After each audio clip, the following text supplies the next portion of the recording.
I don't know if anyone is gonna see this video. I really wish that I could make all 1.4 million of my followers on TikTok to watch this video, but that's realistically not going to happen. I feel like almost everyone has already moved on and they don't really care about who I am anymore, but I really want some closure, so I'm going to make this video. If you're new here and you don't even know who I am, I don't really know what you're doing, but my name's Alana, and I had a pretty popular TikTok page. And 2 days ago, I impulsively deleted TikTok, and I already hadn't posted in a month. It's a very, very addictive app. Like, even when I wasn't posting and when I hated TikTok in general, I still would spend hours scrolling because it was just such an easy distraction from everything that was going on in my mind. But let's get started. Today I'm going to be telling the story of why I quit TikTok, and it feels so good to say that out loud because there's so many people that are still begging me to return to TikTok, and as much as it's nice to me that they miss me, and as sweet as it is, I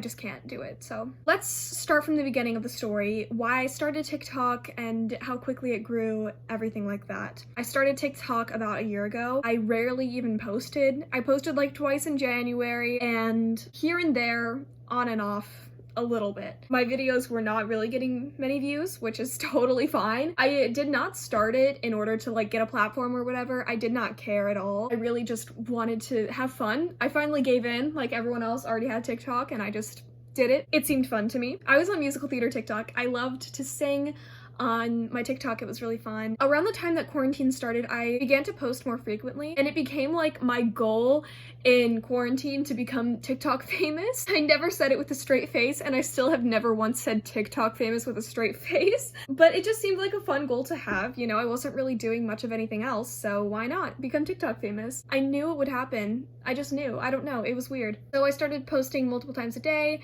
My videos weren't getting that much more views, but I was gaining followers slowly but surely. In May of 2020, I had 1.7 thousand followers. And then around the time that all of the Black Lives Matter riots were happening, I made a TikTok about an experience I had with an ex-friend where she tried to pressure me into saying the N-word. And I never regretted making that video. I think that video was a really important thing to make because it's not normal for a friend to try to pressure you into saying such a horrible word. I think it made it very clear that it's just not acceptable to say the N-word as a white person, and I'm glad that I made that video, but it blew up really quick. I started getting a lot of messages from people, and I was getting spammed with this attention that I never have gotten before, but it wasn't attention like I expected when I wanted to become TikTok famous. It was just drop her at, drop her at, drop her at. And then I made the worst mistake I've ever made in my entire life.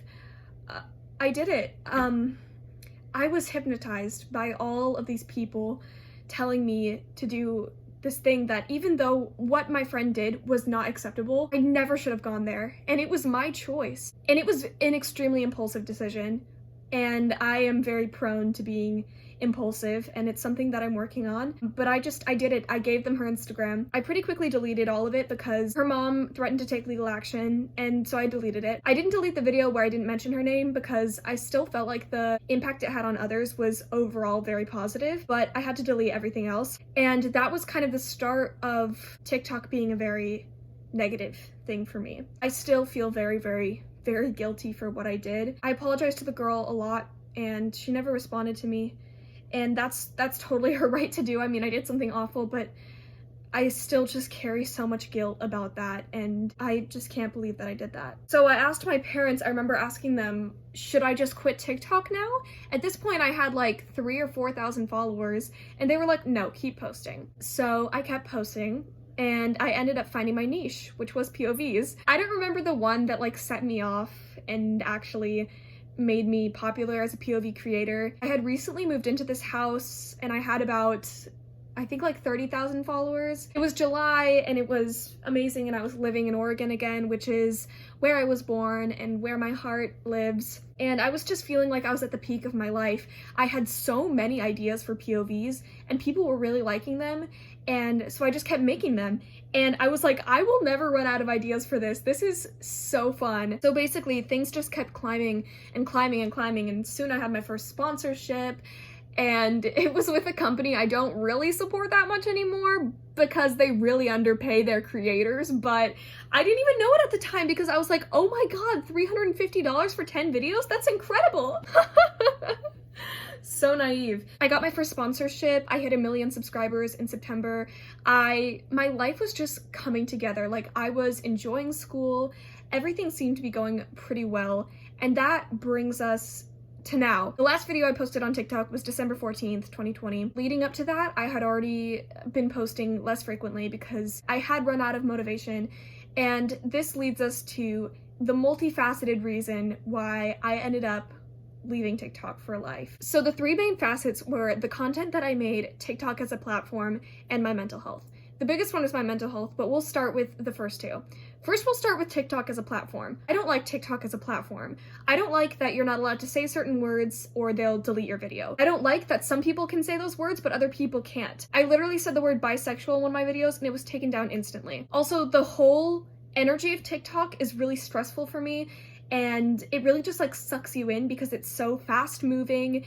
And on TikTok, they're just constantly replacing creators that have gotten old to new fresh 16-year-old girls, and it just moves so quickly. It's extremely overwhelming, and the content evolves just like it does on YouTube, but it doesn't evolve nearly as fast as it does on TikTok. The platform is just so irregular, and as a person who is very much a creature of habit, it really stressed me out that I constantly felt like I was behind. You know what I mean? This was around the time when I had like 1 million followers, so I was already like a creator, and I noticed other creators around me, they were able to evolve as quickly as TikTok as a platform was evolving, but I just felt like I couldn't go that fast. I have a huge problem with the cancel culture on TikTok. A lot of people are very pro cancel culture and they think it's a really great thing. And I think with certain creators, it's definitely important for them to be deplatformed. But for example, one time I said that a singing challenge was not hard for me and I almost got canceled. I always felt like I was on very, very, very thin ice, which I think is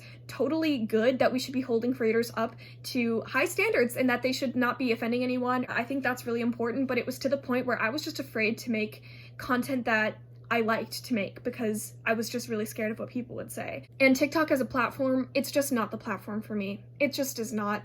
And ever since deleting it, I feel so much more clear-headed, to be honest. It's like a cloud came over me for the times that I was on TikTok. All I cared about was views. All I cared about was what other people were saying about me. Like, literally, the world was ending and so much was going on around me, but the only thing I focused on was TikTok. And I think to a certain extent, it was like a coping mechanism so that I didn't have to focus on all the terrible things that were going on around me, but it was not a healthy coping mechanism. I was never like alone with my thoughts. I never thought about my mental illnesses. I never thought about how I was actually doing as a person. All I thought about were views. So the next facet of why I quit TikTok was because of the content that I was making. I did not like the content that I was making, but I had dug myself into this hole where it was really the only content that I could make that people would watch, and I tried to branch out a little bit, but nobody would watch it if it wasn't exactly what I was making, which was my niche, which was POVs. If you don't know, if you're not on TikTok, POVs means point of view, and it basically means like acting content, but the phone is your acting partner. And I've been doing acting for a really long time. I love to act. And my videos were mostly me recounting funny memories from elementary school or middle school where people were mean to me. And I really enjoyed making them, but then I would watch over my videos and I would be like, this is what I'm posting on the internet for 1.4 million people to see?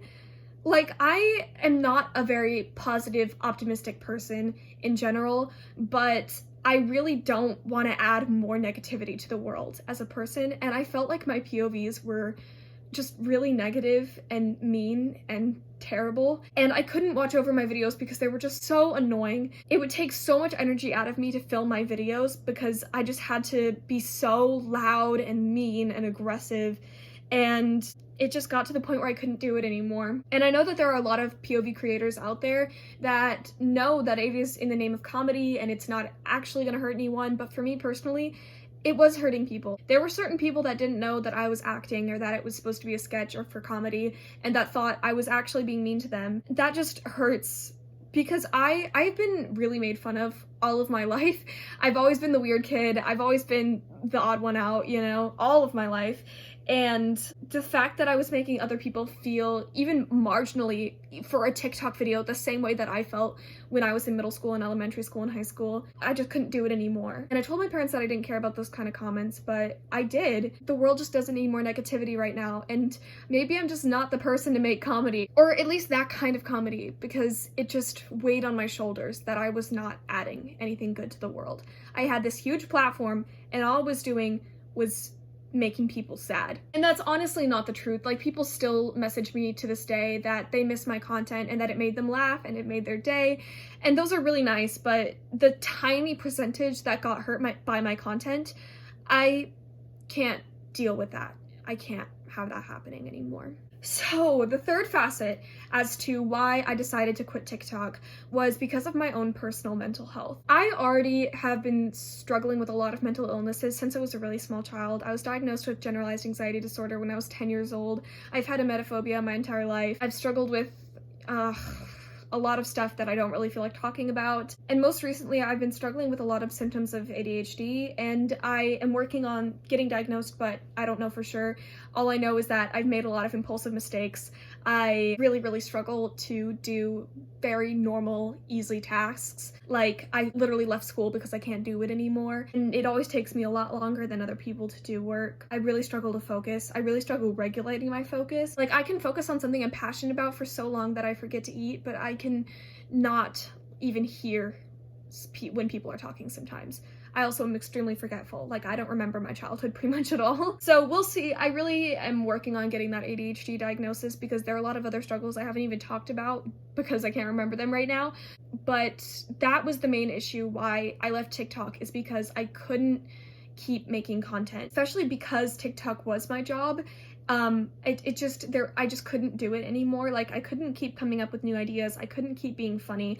I couldn't keep getting out of bed every day and putting on makeup and putting on an outfit. It was to the point where, like, you could tell in my content that I was miserable. You could tell that it took so much energy out of me to get out of bed and film a video. You could tell that I sat there trying to motivate myself to post it for several minutes. People were asking me, like, are you okay? I was saying that I was fine. And I was getting more followers than ever. I was getting more comments than ever. I was getting more emails on my business email with cool companies that I love wanting to work with me. Like, I was living what I thought was my dream life, but I hated every second of it. I feel like there are a lot of people these days that want to become content creators, but they don't realize that it's actually really shitty often. It feels dumb to complain about something that I feel like a lot of people want, but I think you should know what you're getting yourself into if you really want to become a content creator. I've been on YouTube since I was probably like 9 years old. Like, I love YouTube. It's a more predictable platform a little bit. Like,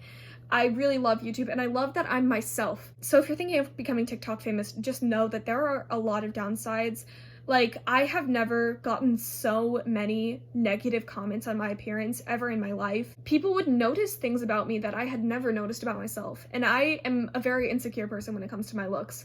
And I thought I knew everything I could be insecure about, but it turns out all these people had new ideas of things I could be insecure about. I'm just growing up, man. I just turned 17. Like, it just wasn't healthy for me to be constantly judged by these random strangers 24/7. Yeah, mental health. That's the main reason why I had to leave. It came to a point where, like, even if I could deal with all of the hate comments, even if I could deal with all of the downsides of being a content creator on TikTok, I couldn't get out of bed. I couldn't put on makeup. I couldn't film a video. So I was just like, I'm gonna take a break for the foreseeable future. And on January 1st, I was writing in my journal my goals for the year, feeling so disappointed because I had ruined my only chance at becoming an actor. And I wrote down, I want to quit TikTok. And it just became real that this is just not what I wanted. And there was a lot of talk between me and my dad, who used to be an actor, about getting me an agent. I got cool headshots. Like, I was ready to turn this TikTok thing into a full-blown acting career. It's insane how quickly your mental health can just deteriorate. And I didn't have good mental health when I was consistently posting on TikTok and when I was doing school and stuff like that. Like, I didn't have good mental health. I still really struggled. I was able to mask it more. And when you're masking how poorly you're doing for so long, you just crack at some point and you just can't do it anymore. I basically stopped doing everything as a person. Like, I'm pretty much useless at this point. So that's where I'm at the moment. Starting from the bottom, gonna hopefully climb up. I'm still really disappointed in myself for ruining my one only opportunity to be something other than just a freaking loser. But this is what happens when you're mentally ill. You just disappoint yourself and everyone around you over and over and over again. But, you know, I am marginally optimistic. You know, I'm really down right now, so I guess I can technically kind of only go up from here. And I'm no longer making those POVs, which sucked the life out of me, so I guess that's nice. My family has been really supportive throughout the whole thing, which I'm really, really grateful for. You know, we're healthy, we're alive, and I am here. I think that's all I have to say. Okay. Bye.